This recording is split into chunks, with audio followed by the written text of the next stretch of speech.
Bon, retiré de mai en 2016, je pense que j'ai beaucoup bénéficié plus que Mi-Ange Mi-Démon. Mi-Ange Mi-Démon est tout bimasiko. Il faut jouer un peu de temps pour que Natal. Mais dans le temps, il y a un qui il faut qu'on se le dise. Mi-Ange Mi-Démon. Surtout jouer à temps, par exemple, il y a une année à retirer, une année à Mi-Ange Mi-Démon. Vous comprenez que le retiré de Naïto, on avait plus de concerts ou moins de concerts, je ne vais pas calculer. Plus. Ouais. Retiré, on avait plus. Millet. On l'a plusieurs fois. Ah, voilà. Il faut comprendre que en 2016, 2017, Covid les a quittés. Ok. Mais le Covid les a. D'abord, comme ça, les a fermés. On a qui été. Mais là, tu es en Afrique du Sud, tu es en Turquie, tu es en Côte d'Ivoire, tu es en Afrique du Sud. Déjà. Tu es en Burundi, tu es en Rwanda, tu es en Kenya, tu es en Tanzanie. Donc, on a mais on travaille. On a calculé, mais sur le plan des mondes, on a clairement que Mi-Ange Mi-Démon et l'équipe demande des allélis. Voilà. Mais ce qu'il faut comprendre, autre temps, autre mœurs, sorry. Tout ça, la période de la Covid. La période de la musique, tu as Congo, tu as sauté. Donc, tu vas 2-3 mois, tu as raté. Mais pendant ce temps-là, et pendant 2016, pardon, 2017, on les a quittés. Donc là, on subit l'année 2020, on a été musique. Parce que l'année à Covid, année à confinement, etc. Concernant Gaël Sugar, c'est important, mais au moins, on peut s'approfondir pour Nayango. L'album Mi-Ange Mi-Démon. Et il y a une potentialité sur les plats bénéfices aussi, pour mon orchestration. Sur les plats pondération, les musiciens vont suivre Mituka. Quand on va Mituka, on a un projet où il y a un album retirada ou penché qui a une question assistée retirada dans le côté de Mi-Ange Mi-Démon obligatoire. Il faut que les musiciens dans un Mituka. Et puis une information dans notre possession, les musiciens vont suivre Mituka et ça va Oyasima. Bon, tout ça clair. Ni retirer de l'album, on a boulot à ça, on a calculé les musiciens, tout ça, on a bêta la wing, on a la voiture. On a vendre de réseau, on a fait la musicien voiture.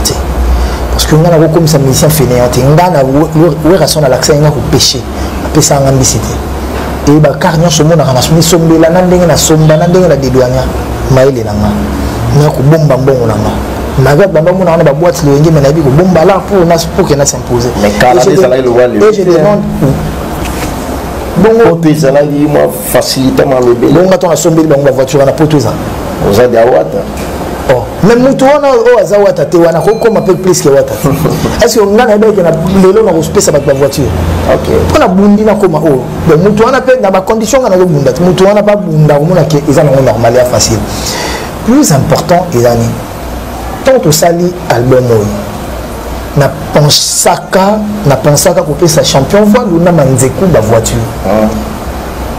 tant on a que voyage na la mission Nathalie ande la mission là c'est donné mais on va changer le canis na bon ça va bon on va concert tout au béton na lia l'art bon on tout il faut na pesa la mission na sombe la mission ba voiture parce que on a ça là bon et en plus moi je m'étais décidé na enquêter je vais la mission catch IST on a quoi vendre on a vu 2000 moi 3000 entre nous on a mis ça de boîte moi catch ba on de moni bina catch yo kanga ko chabi na file wana bina ndé quoi parler wana na massa wana frère ba musicien d'orchestre tout qui na ba catch ko chaka bina nga siko tonga na zo pesa donc on a pesa na musicien na yebi boss life on a calculé na ngai déjà voiture na on a pesa moto il faut la voiture ngai na ko linga ba pesa nga ça veut dire que voiture na faut uta Dubaï to Japon et ye batambola na ngote de yo za muta liboso basombeli